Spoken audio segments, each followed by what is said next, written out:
রামায়ণের একটা অত্যন্ত শ্রেষ্ঠ কাহিনী আছে যেটা খুব অমূল্য শিক্ষাদান করে।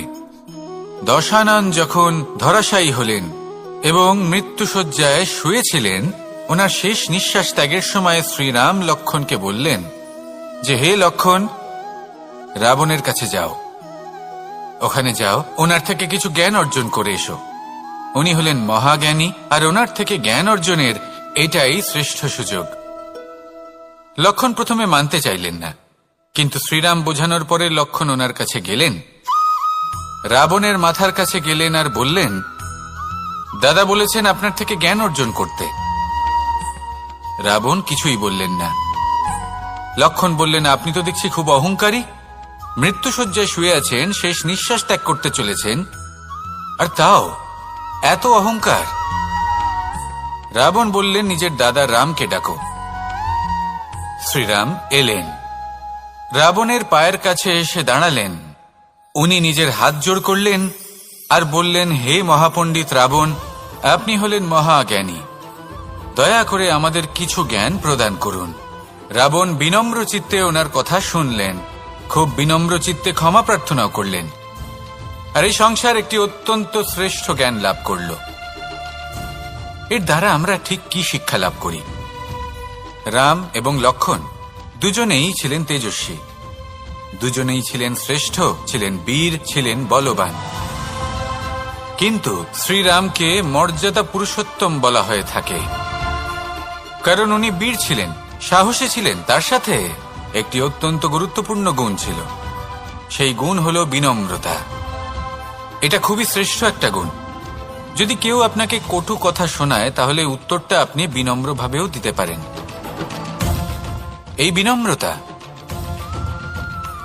এমন এক আবেগ যেটা দেখে মনে হবে কোমল, কিন্তু এটা ততটাই প্রবল অস্ত্র।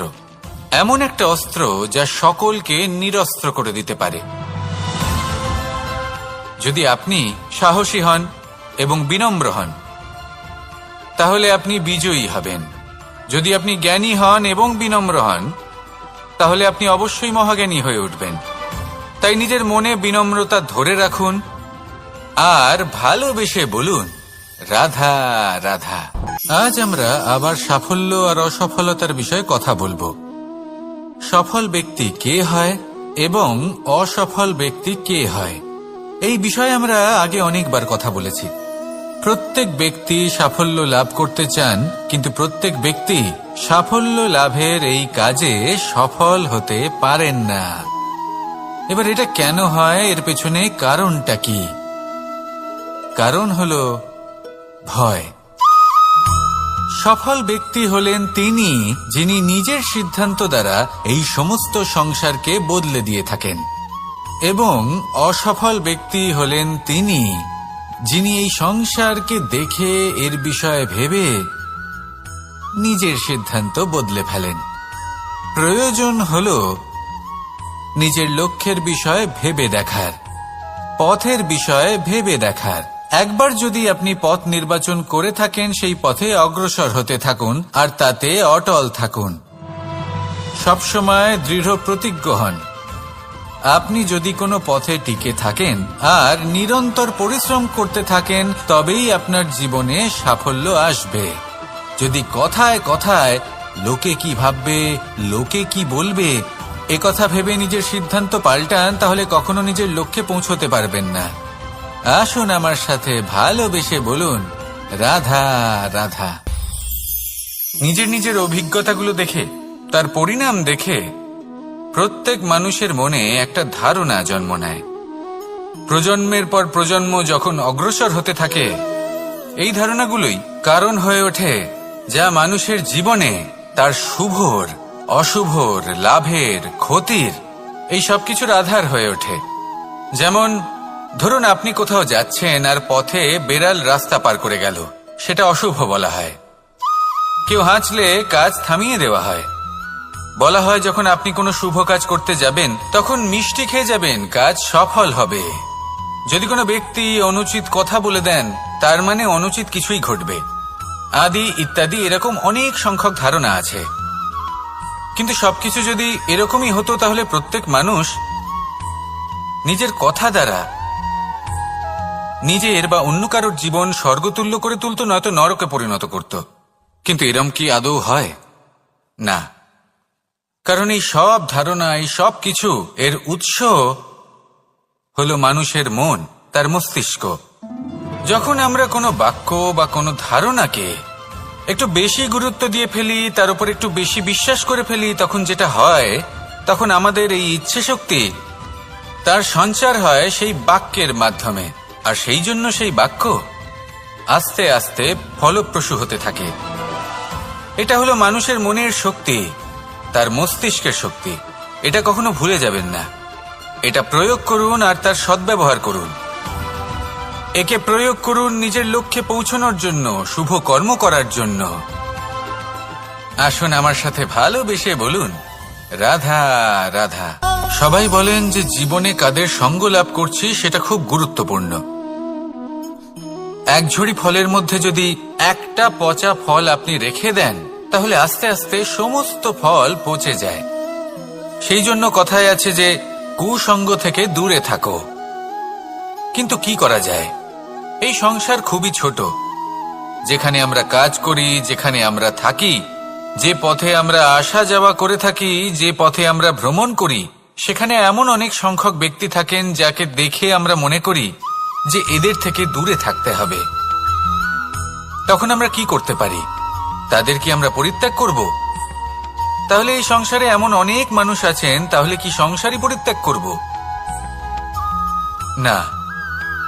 সেই ফলের মতন হবেন না যারা একটি পচা ফলের উপস্থিতির জন্য নিজেরাও নষ্ট হয়ে যান। বরং হয়ে উঠুন চন্দন বৃক্ষের মতন, যেটা আসলে সাপেদের বাসস্থান, যেখানে অনেক সংখ্যক অত্যন্ত ভয়ানক বিষধর সাপ থাকে। তারপরেও এই চন্দন, সে কিন্তু নিজের শ্রেষ্ঠত্ব হারায় না। এর মূল্য কিন্তু সেই একই থাকে। মনে রাখবেন, এই সংসারে নিজের সঙ্গ বদলানোর পূর্বে নিজেকে বদলান।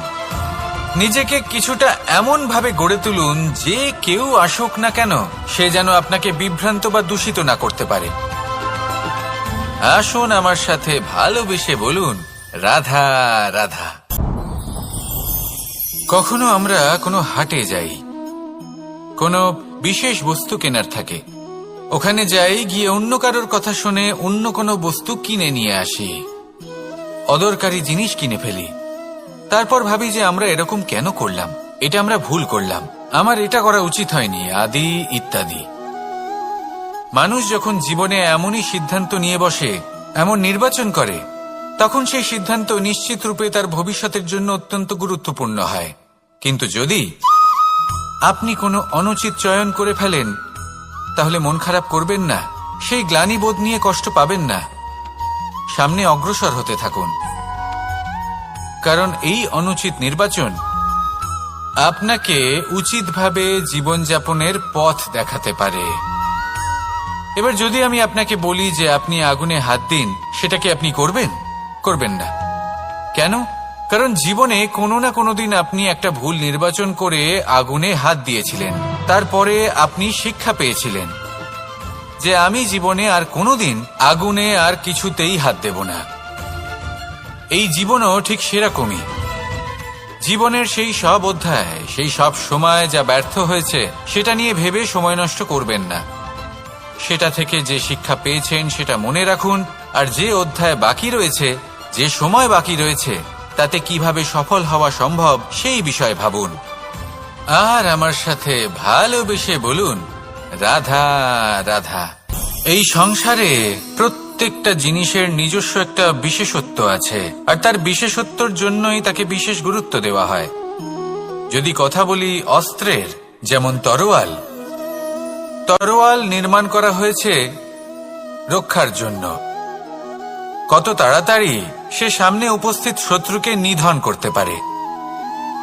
এবার এই তরোয়ালের কোন গুণটা দেখা প্রয়োজন? সেটার ধার। সেই বস্তুটি নয় যার মধ্যে এই তরোয়াল রাখা হয়। সেইভাবেই যদি আমি কথা বলি বাণের, তাহলে এটা প্রয়োজনীয় নয় যে সেই বাণ কতটা তীক্ষ্ণ, কতটা বলশালী। এটা দেখা প্রয়োজন যে তার আকারটা কেমন। সে কি বাতাস ভেদ করে নিজের লক্ষ্যে পৌঁছতে পারবে? সেটা বেশি গুরুত্বপূর্ণ, সেই জায়গাটা নয় যেখানে সেই বাণ রাখা হয়। ঠিক সেইভাবেই যদি আপনি কোনো মানুষেরই মূল্য বুঝতে চান, তাকে পরখ করে দেখতে চান, তাহলে তার জাতি, তার ধর্ম, তার রূপ, তার আকার, সেগুলো দেখে তাকে পরখ করতে চেষ্টা করবেন না। তাকে পরখ এই সব কিছুর ভিত্তিতে করবেন না। তার স্বভাবটা দেখুন, তার গুণ দেখুন, তার প্রতিভা দেখুন, তার কর্ম দেখুন, কারণ এটাই সেই ব্যক্তির আসল পরিচয়, এটাই হলো তার অস্তিত্ব। যখনই আপনি কোনো নর্তককে শ্রেষ্ঠ নৃত্য প্রদর্শন করতে দেখেন, তখন আপনি কিন্তু এটা ভাবেন না যে সে কোথা থেকে এসেছে, সে কি খায়, ওর বন্ধু বান্ধব কারা। আপনি তার নৃত্য দেখেন, ওর শিল্প দেখেন, সেটারই প্রশংসা করেন, সেটাকেই সম্মান করেন। সেইভাবেই সংসারে সকলকে সম্মান করুন। আর এই সম্মানের আধার হওয়া উচিত তার গুণ, তার স্বভাব, তার কর্ম,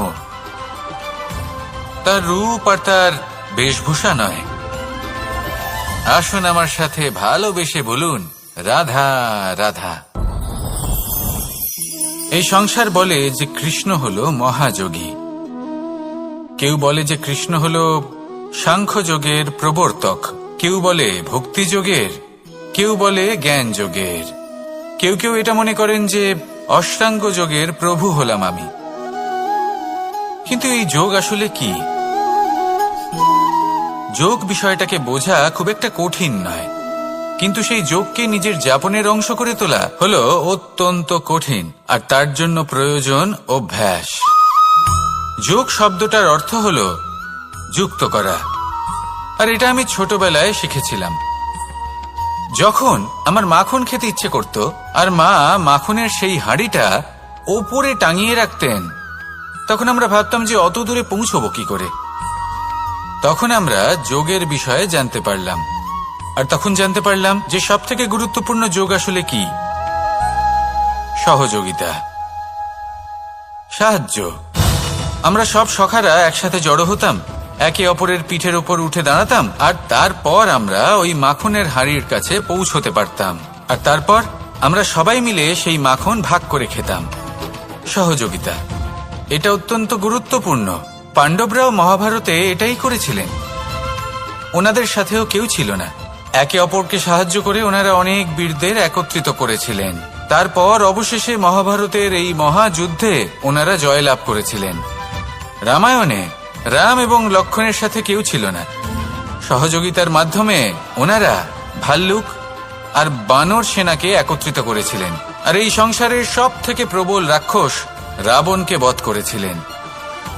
মনে রাখবেন, একসাথে মিলে যদি আপনারা কর্ম করতে শেখেন, তাহলে এই সংসারে এমন কিছুই নেই যেটা আপনি অর্জন করতে পারবেন না। আসুন আমার সাথে ভালোবেসে বলুন, রাধা রাধা। সূর্য এই সংসারকে আলো প্রদান করে। সূর্যের মনে যদি নিজের তেজের জন্য অহংকার জন্ম নেয়, তখন তার অহংকার ভঙ্গ করে মেঘ।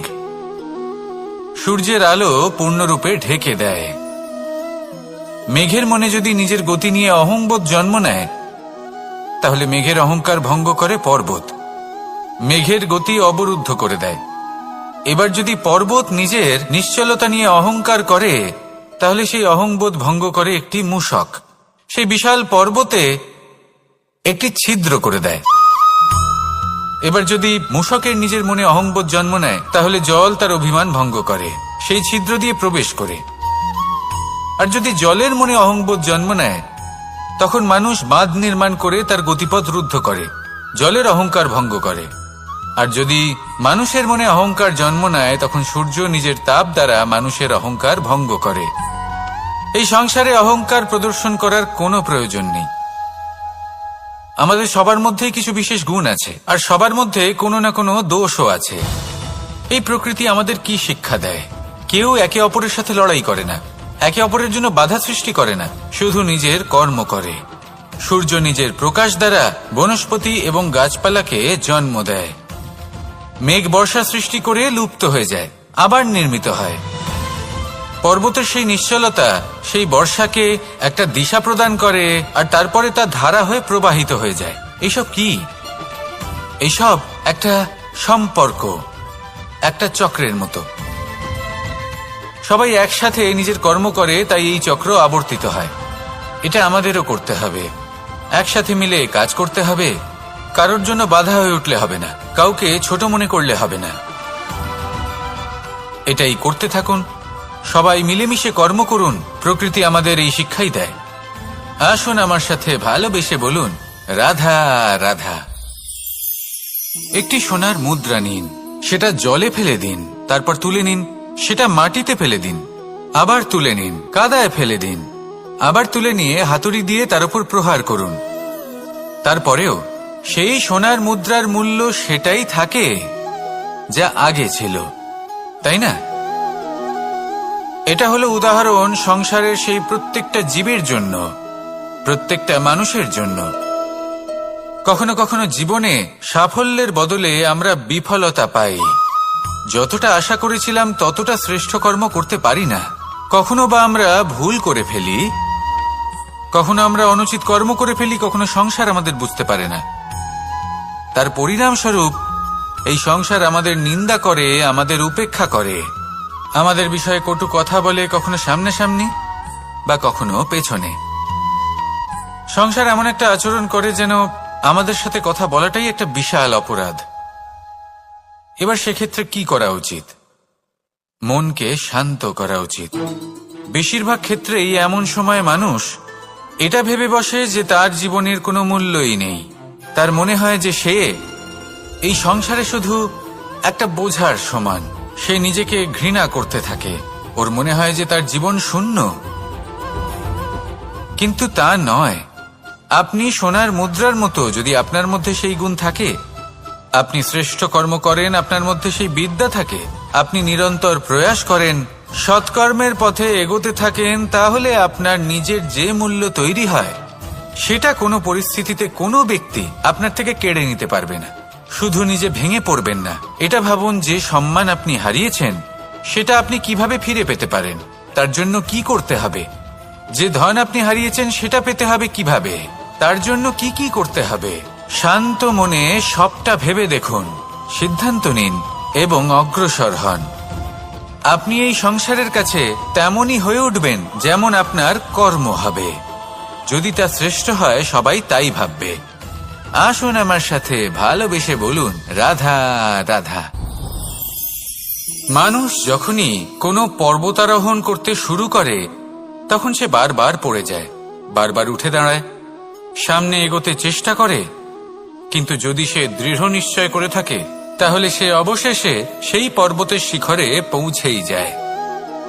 চলার পথে যদি বড় কোনো পাথর চলে আসে বা পর্বতের কোনো বড় অংশ সামনে আসে তাহলে সে তার সাথে ধাক্কা খায় না, সে পথ বদলে নেয়।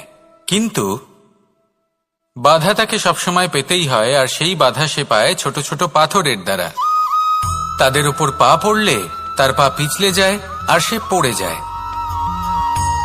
এই ছোট ছোট পাথর হলো আমাদের জীবনের সেই ছোট ছোট সমস্যা, সেই ছোট ছোট ভুলগুলো যেগুলো আমরা অবজ্ঞা করতে থাকি।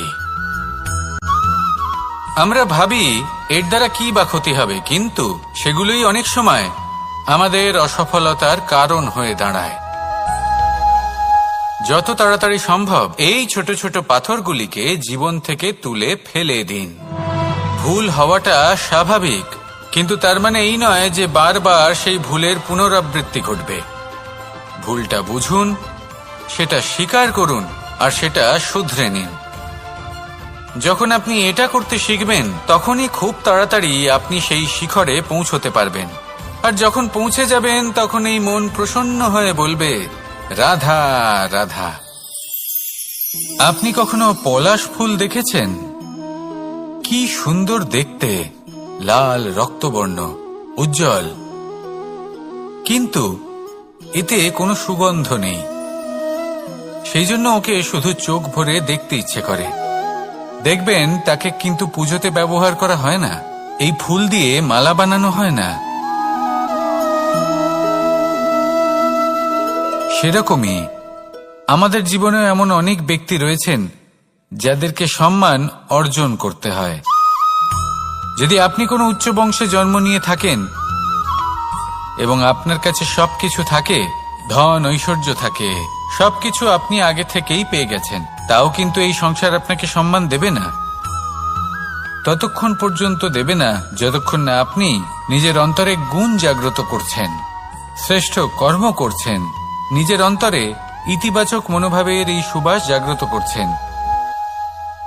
যদি এসব কিছু করেন তাহলেই এই সংসার আপনাকে সম্মান দেবে। এবার এটা আপনার ওপরে নির্ভরশীল যে আপনি কি পলাশ ফুলের মতো হতে চান, নাকি অন্য কোনো ফুল হয়ে উঠতে চান যার সুবাস আছে, যে নিজের সুবাস এই সারা পৃথিবীতে ছড়িয়ে দেয়। আসুন আমার সাথে ভালোবেসে বলুন, রাধা রাধা। এই সংসারে একটা শব্দ আছে যার বিষয়ে মানুষ অত্যাধিক চিন্তা ভাবনা করে, আর সেই শব্দ হলো অস্তিত্ব, পরিচয়। প্রত্যেক ব্যক্তি এই সংসারে নিজের অস্তিত্ব করতে চায়, আর ছোট থেকে এটাই হয়। যখন আমরা শ্রেণীকক্ষে যাই, পড়তে যাই, তখন আমরা এটাই ভাবি যে আমরা নিজেদের অস্তিত্ব গড়ব, সুনাম অর্জন করব। সকল ব্যক্তি যাতে এটাই বলে যে এই হলো সর্বশ্রেষ্ঠ ছাত্র, আর এটাই আমাদের পরিচয়। কার্যক্ষেত্রেও আমরা ঠিক এটাই চেষ্টা করি, পরিশ্রম করতে থাকি এবং ভবিষ্যতে গিয়ে আমরা নিজেদের পরিচয় খুঁজে পাই। পরিচয়ের সাথে সাফল্য আসে, আর সাফল্যের সাথে আসে অস্তিত্ব। আর যখন এই দুটি সংযুক্ত হয় তখন মানুষ অসফলতার কথা ভেবে ভয়ভীত হয়ে পড়ে, আর এটা ভাবতে থাকে যে যদি আমি অসফল হই তাহলে সেই পরিচিতির কি হবে, সেই নামের কি হবে, সেই সবকিছু যে আমি অর্জন করেছি তার কি হবে। সে ভয়ভীত হয়ে পড়ে, আর এই ভয়ের কারণে তার বিকাশ কোথাও না কোথাও অবরুদ্ধ হয়। সে শ্রেষ্ঠ কর্ম করা বন্ধ করে দেয় এবং শুধু এই সুরক্ষিত থাকতে চেষ্টা করে।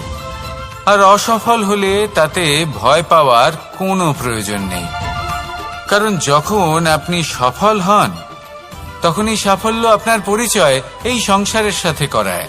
কিন্তু যখন আপনি অসফল হয়ে থাকেন তখন এই অসফলতা এই সংসারের পরিচয় আপনার সাথে করায়, যা অত্যন্ত আবশ্যক। অসফলতা প্রত্যেকের জীবনেই আসবে, তার সম্মুখীন হন আর তার থেকে শিক্ষা লাভ করুন। কারণ যখনই আপনি অসফল হন তখনই আপনার জ্ঞান চক্ষু উন্মুক্ত হয়। আসুন আমার সাথে ভালোবেসে বলুন, রাধা রাধা। আমরা সকলে সামাজিক জীব। মানুষের সাথে দেখা সাক্ষাৎ করা এটা চিরকালই চলতে থাকে। আমরা কখনো কাউকে উপহার দিই, আবার কখনো কেউ আমাদের উপহার দেয়।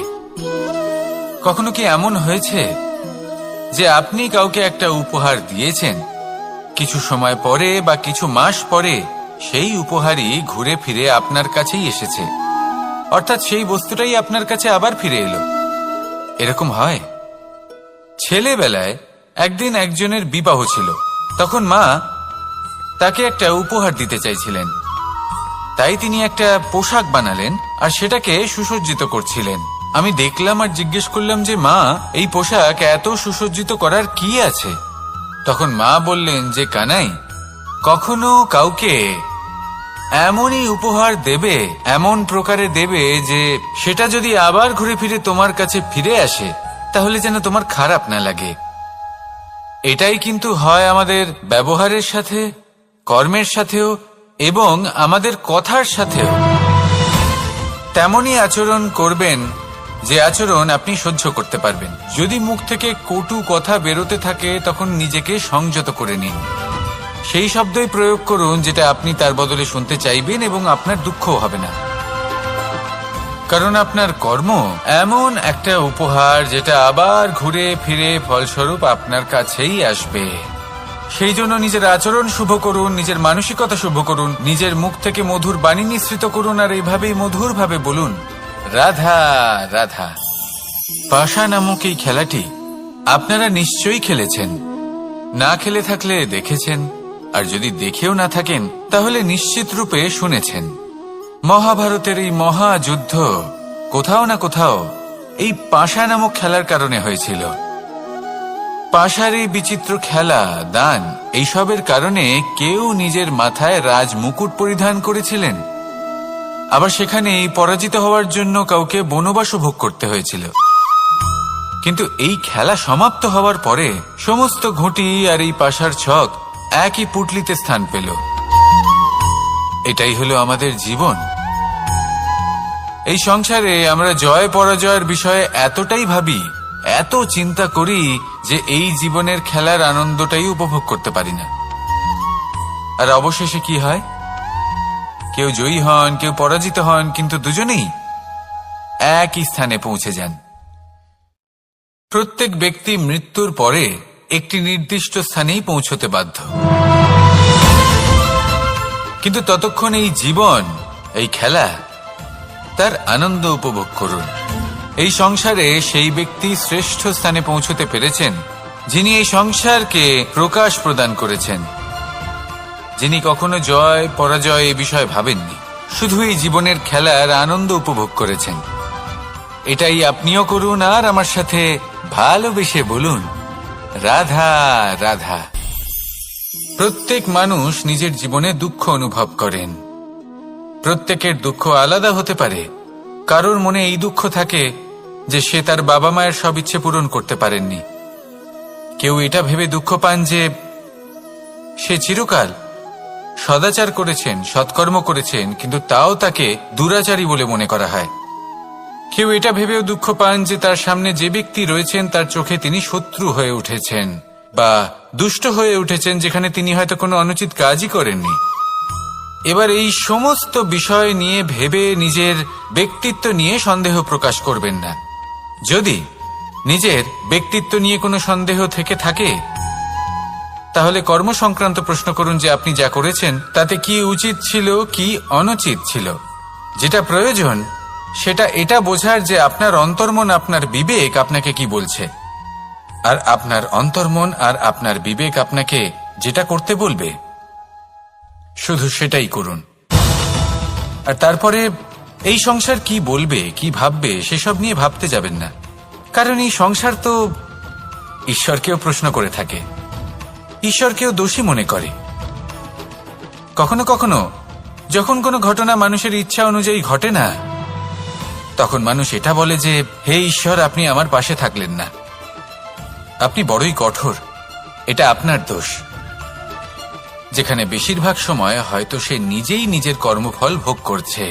আর কখনো কখনো ঈশ্বর হয়তো তার জন্য আরো ভালো কোনো পরিকল্পনা করে রেখেছেন, কিন্তু মানুষ সেটা বুঝতে পারে না। তাই দিনের শেষে যেটা প্রয়োজন সেটা হলো নিজের মনের কথা বুঝতে হবে। আপনার বিবেক কি বলছে শুধু সেটাই করুন আর সামনে এগোতে থাকুন। আমার সাথে ভালোবেসে বলুন, রাধা রাধা। আবার সাফল্য আর অসফলতার বিষয়ে কথা বলবো। সফল ব্যক্তি কে হয় এবং অসফল ব্যক্তি কে হয়, এই বিষয়ে আমরা আগে অনেকবার কথা বলেছি। প্রত্যেক ব্যক্তি সাফল্য লাভ করতে চান, কিন্তু প্রত্যেক ব্যক্তি সাফল্য লাভের এই কাজে সফল হতে পারেন না।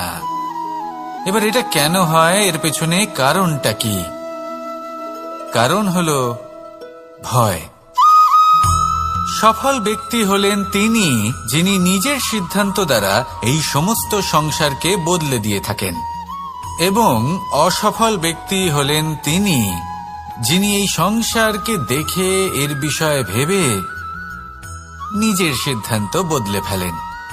প্রয়োজন হলো নিজের লক্ষ্যের বিষয়ে ভেবে দেখার, পথের বিষয়ে ভেবে দেখার। একবার যদি আপনি পথ নির্বাচন করে থাকেন, সেই পথে অগ্রসর হতে থাকুন আর তাতে অটল থাকুন। সবসময় দৃঢ় প্রতিজ্ঞ হন। আপনি যদি কোনো পথে টিকে থাকেন আর নিরন্তর পরিশ্রম করতে থাকেন, তবেই আপনার জীবনে সাফল্য আসবে। যদি কথায় কথায় লোকে কি ভাববে, লোকে কি বলবে, একথা ভেবে নিজের সিদ্ধান্ত পাল্টান, তাহলে কখনো নিজের লক্ষ্যে পৌঁছতে পারবেন না। আসুন আমার সাথে ভালোবেসে বলুন, রাধা রাধা। রামায়ণের একটা অত্যন্ত শ্রেষ্ঠ কাহিনী আছে যেটা খুব অমূল্য শিক্ষাদান করে। দশানন যখন ধরাশায়ী হলেন এবং মৃত্যুশয্যায় শুয়েছিলেন, ওনার শেষ নিঃশ্বাস ত্যাগের সময় শ্রীরাম লক্ষ্মণকে বললেন যে হে লক্ষ্মণ, রাবণের কাছে যাও, ওখানে যাও, ওনার থেকে কিছু জ্ঞান অর্জন করে এসো। উনি হলেন মহাজ্ঞানী, আর ওনার থেকে জ্ঞান অর্জনের এটাই শ্রেষ্ঠ সুযোগ। লক্ষ্মণ প্রথমে মানতে চাইলেন না, কিন্তু শ্রীরাম বোঝানোর পরে লক্ষ্মণ ওনার কাছে গেলেন, রাবণের মাথার কাছে গেলেন আর বললেন, দাদা বলেছেন আপনার থেকে জ্ঞান অর্জন করতে। রাবণ কিছুই বললেন না। লক্ষ্মণ বললেন, আপনি তো দেখছি খুব অহংকারী, মৃত্যুশয্যায় শুয়ে আছেন, শেষ নিঃশ্বাস ত্যাগ করতে চলেছেন, আর তাও এত অহংকার। রাবণ বললেন, নিজের দাদা রামকে ডাকো। শ্রীরাম এলেন, রাবণের পায়ের কাছে এসে দাঁড়ালেন। উনি নিজের হাত জোড় করলেন আর বললেন, হে মহাপণ্ডিত রাবণ, আপনি হলেন মহাজ্ঞানী, দয়া করে আমাদের কিছু জ্ঞান প্রদান করুন। রাবণ বিনম্র চিত্তে ওনার কথা শুনলেন, খুব বিনম্র চিত্তে ক্ষমা প্রার্থনাও করলেন, আর এই সংসার একটি অত্যন্ত শ্রেষ্ঠ জ্ঞান লাভ করল। এর দ্বারা আমরা ঠিক কি শিক্ষা লাভ করি? রাম এবং লক্ষ্মণ দুজনেই ছিলেন তেজস্বী, দুজনেই ছিলেন শ্রেষ্ঠ, ছিলেন বীর, ছিলেন বলবান। কিন্তু শ্রীরামকে মর্যাদা পুরুষোত্তম বলা হয়ে থাকে, কারণ উনি বীর ছিলেন, সাহসী ছিলেন, তার সাথে একটি অত্যন্ত গুরুত্বপূর্ণ গুণ ছিল। সেই গুণ হল বিনম্রতা। এটা খুবই শ্রেষ্ঠ একটা গুণ।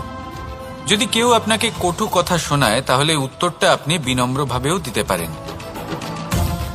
এই বিনম্রতা এমন এক আবেগ যেটা দেখে মনে হবে কোমল, কিন্তু এটা ততটাই প্রবল অস্ত্র, এমন একটা অস্ত্র যা সকলকে নিরস্ত্র করে দিতে পারে। যদি আপনি সাহসী হন এবং বিনম্র হন, তাহলে আপনি বিজয়ী হবেন। যদি আপনি জ্ঞানী হন এবং বিনম্র হন, তাহলে আপনি অবশ্যই মহাজ্ঞানী হয়ে উঠবেন। তাই নিজের মনে বিনম্রতা ধরে রাখুন আর ভালোবেসে বলুন, রাধা রাধা। কখনো আমরা কোনো হাটে যাই, কোনো বিশেষ বস্তু কেনার থাকে, ওখানে যাই, গিয়ে অন্য কারোর কথা শুনে অন্য কোনো বস্তু কিনে নিয়ে আসি, অদরকারি জিনিস কিনে ফেলি। তারপর ভাবি যে আমরা এরকম কেন করলাম, এটা আমরা ভুল করলাম, আমার এটা করা উচিত হয়নি, আদি ইত্যাদি। মানুষ যখন জীবনে এমনই সিদ্ধান্ত নিয়ে বসে, এমন নির্বাচন করে, তখন সেই সিদ্ধান্ত নিশ্চিত রূপে তার ভবিষ্যতের জন্য অত্যন্ত গুরুত্বপূর্ণ হয়। কিন্তু যদি আপনি কোনো অনুচিত চয়ন করে ফেলেন, তাহলে মন খারাপ করবেন না, সেই গ্লানিবোধ নিয়ে কষ্ট পাবেন না, সামনে অগ্রসর হতে থাকুন, কারণ এই অনুচিত নির্বাচন আপনাকে উচিতভাবে জীবনযাপনের পথ দেখাতে পারে। এবার যদি আমি আপনাকে বলি যে আপনি আগুনে হাত দিন, সেটা কি আপনি করবেন? করবেন না। কেন? কারণ জীবনে কোনো না কোনো দিন আপনি একটা ভুল নির্বাচন করে আগুনে হাত দিয়েছিলেন, তারপরে আপনি শিক্ষা পেয়েছিলেন যে আমি জীবনে আর কোনোদিন আগুনে আর কিছুতেই হাত দেব না। এই জীবনও ঠিক সেরকমই। জীবনের সেই সব অধ্যায়, সেই সব সময় যা ব্যর্থ হয়েছে, সেটা নিয়ে ভেবে সময় নষ্ট করবেন না। সেটা থেকে যে শিক্ষা পেয়েছেন সেটা মনে রাখুন, আর যে অধ্যায় বাকি রয়েছে, যে সময় বাকি রয়েছে, তাতে কিভাবে সফল হওয়া সম্ভব সেই বিষয়ে ভাবুন। আর আমার সাথে ভালোবেসে বলুন, রাধা রাধা। নিজের নিজের অভিজ্ঞতাগুলো দেখে, তার পরিণাম দেখে প্রত্যেক মানুষের মনে একটা ধারণা জন্ম নেয়। প্রজন্মের পর প্রজন্ম যখন অগ্রসর হতে থাকে, এই ধারণাগুলোই কারণ হয়ে ওঠে যা মানুষের জীবনে তার শুভর, অশুভর, লাভের, ক্ষতির এই সব কিছুর আধার হয়ে ওঠে। যেমন ধরুন আপনি কোথাও যাচ্ছেন আর পথে বেড়াল রাস্তা পার করে গেল, সেটা অশুভ বলা হয়। কেউ হাঁচলে কাজ থামিয়ে দেওয়া হয়। বলা হয় যখন আপনি কোনো শুভ কাজ করতে যাবেন, তখন মিষ্টি খেয়ে যাবেন, কাজ সফল হবে। যদি কোনো ব্যক্তি অনুচিত কথা বলে দেন, তার মানে অনুচিত কিছুই ঘটবে, আদি ইত্যাদি। এরকম অনেক সংখ্যক ধারণা আছে। কিন্তু সবকিছু যদি এরকমই হতো, তাহলে প্রত্যেক মানুষ নিজের কথা দ্বারা নিজের বা অন্য কারোর জীবন স্বর্গতুল্য করে তুলত, নয়তো নরকে পরিণত করত। কিন্তু এরম কি আদৌ হয়? না। কারণ এই সব ধারণা, এই সব কিছু এর উৎস হলো মানুষের মন, তার মস্তিষ্ক। যখন আমরা কোনো বাক্য বা কোনো ধারণাকে একটু বেশি গুরুত্ব দিয়ে ফেলি, তার উপর একটু বেশি বিশ্বাস করে ফেলি, তখন যেটা হয়, তখন আমাদের এই ইচ্ছে শক্তি তার সঞ্চার হয় সেই বাক্যের মাধ্যমে। আর সেই জন্য সেই বাক্য আস্তে আস্তে ফলপ্রসূ হতে থাকে। এটা হলো মানুষের মনের শক্তি, তার মস্তিষ্কের শক্তি। এটা কখনো ভুলে যাবেন না। এটা প্রয়োগ করুন আর তার সদ্ব্যবহার করুন। একে প্রয়োগ করুন নিজের লক্ষ্যে পৌঁছানোর জন্য, শুভ কর্ম করার জন্য।